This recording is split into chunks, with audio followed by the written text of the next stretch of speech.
ఒకవేళ used house కొనాలనుకుంటే ఆ house మీద రూఫ్ని ఎన్నిసార్లు రీప్లేస్ చేసిరో కనుక్కోండి.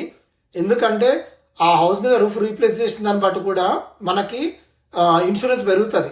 అదేంది, అది పాత ఇంటి ఓనర్ ఉన్నప్పుడు రూఫ్ రీప్లేస్మెంట్ మా ఇన్సూరెన్స్కి ఎట్లా అయితే యాడ్ అవుతుంది అనుకుంటారు. కానీ అది కాదు, అది పర్సన్ మీద ఉండదు, హౌస్ మీద ఉంటుంది. హౌస్ ఇన్సూరెన్స్ క్యాల్కులేట్ చేసేటప్పుడు ఆ హౌస్ లొకేషను, దానికి frequency of hail possibility, frequency of tornado possibility, distance from police station, distance from fire station, distance from police station.